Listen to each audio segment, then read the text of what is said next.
நாம ஜெயிச்சிட்டோம் மாறா ஜெயிச்சிட்டோம் இப்படி சிஎஸ்கே ஃபேன்ஸ் சந்தோஷமா சொல்ற மாதிரி தான் ஒரு வழியா இந்த ஐபிஎல் சீசன்ல முதல் வெற்றியை சிஎஸ்கே பதிவு பண்ணிட்டாங்க. இன்னைக்கு சிஎஸ்கேக்கும் டெல்லிக்கும் நடந்த மேட்ச்ல சிஎஸ்கே ஃபர்ஸ்ட் பேட்டிங் பண்ணி 212 ரன் எடுத்தாங்க. இது ஒரு பெரிய டார்கெட் தான். இருந்தாலும் சிஎஸ்கேவோட பவுலிங்கை நினைச்சு கொஞ்சம் மனசுக்குள்ள துக்கு துக்குன்னு தாங்க இருந்துச்சு.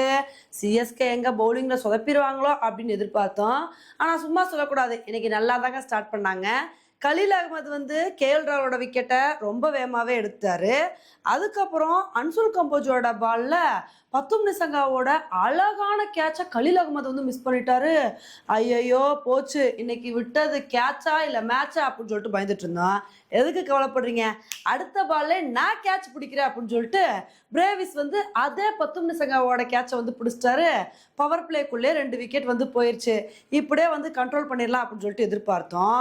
இருந்தாலும் அக்சர் பட்டேல் நல்ல ஒரு இன்னிங்ஸை கொடுத்துருவாரோ அப்படின்னு சொல்லிட்டு பயந்துட்டு இருந்தோம். அப்போதாங்க பார்த்தீங்கன்னா அக்சர் பட்டேல் குர்ஜப்ரீத் சிங்கோட பால்ல சர்ஃப்ராஸ் கானுக்கு ஒரு சூப்பரான கேட்சை கொடுத்து அவுட் ஆயிட்டாரு. அதுக்கப்புறம் பார்த்தீங்கன்னா ஜாமி ஓட்டன் என்னோட பங்குக்கு நான் விக்கெட் எடுக்க வேணாமா அப்படின்னு சொல்லிட்டு சமீர் ரிஸ்வியோட விக்கெட்டை எடுத்தாருங்க. 4 விக்கெட் மடன்னு சொல்லிட்டு போயிடுச்சு. அதுக்கப்புறம் இதே மாதிரி சிஎஸ்கே அடுத்தடுத்து விக்கெட் எடுப்பாங்கன்னு நினைக்கும் போது அப்போதான் டேவிட் மில்லர் ஸ்டப்ஸ் 2 பேருமே நல்ல பார்ட்னர்ஷிப் போட்டாங்க. இவங்களோட பார்ட்னர்ஷிப்ல ஸ்கோர் 120 ரன்னுக்கு மேல போயிடுச்சு.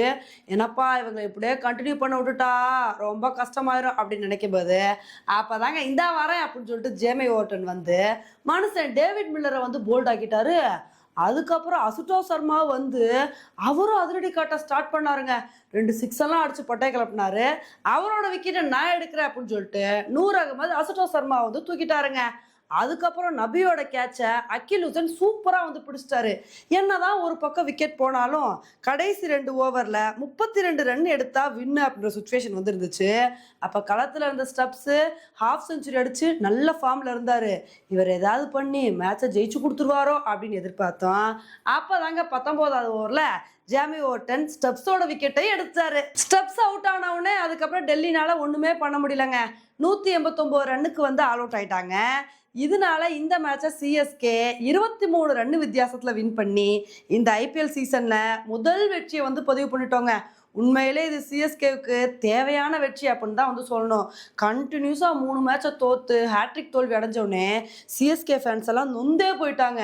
இன்னைக்காவது டெல்லியை வீழ்த்தி சிஎஸ்கே முதல் வெற்றியை பதிவு பண்ணுவாங்களா இல்லையா அப்படின்னு சொல்லிட்டு நம்ம மனசுக்குள்ளே புலம்பிக்கிட்டே இருந்தோம். இன்னைக்கு நாங்கள் வின் பண்ணுறோம் அப்படின்னு சொல்லிட்டு இன்னைக்கு சிஎஸ்கே ஒரு சூப்பரான பெர்ஃபார்மன்ஸை கொடுத்து வின் பண்ணியிருக்காங்க. உண்மையிலே சிஎஸ்கே இந்த மேட்சை வின் பண்ணியிருக்காங்க அப்படின்னா இதுக்கு காரணம் சஞ்சு சாம்சன் பேட்டிங்கில் அதிரடி காட்டி செஞ்சுரி அடித்தது. அதே மாதிரி பவுலிங்கில் ஜாமி ஓட்டன் நல்ல ஒரு பவுலிங் பர்ஃபார்மன்ஸை கொடுத்து 1 இல்லை 2 இல்லை மனுஷன் 4 விக்கெட் எடுத்து பட்டை கிளப்பியிருக்காப்புல. இதனால தான் சிஎஸ்கேனால இந்த மேட்சை கம்ஃபர்டபுளாக வின் பண்ண முடிஞ்சுச்சு. இப்போ இதே மாதிரி அடுத்தடுத்த மேட்சை சிஎஸ்கே வின் பண்ணும் அப்படின்றதான் நம்மளோட ஆசையாக இருக்குது. ஓகே ஃப்ரெண்ட்ஸ், இன்னைக்கு நடந்த இந்த மேட்சை பற்றி நீங்கள் என்ன நினைக்கிறீங்க அப்படின்றத என்னோட கமெண்ட் செக்ஷனில் போடுங்க. இதே மாதிரி இன்னொரு வீடியோவில் உங்களை மீட் பண்ணுறேன். Bye friends.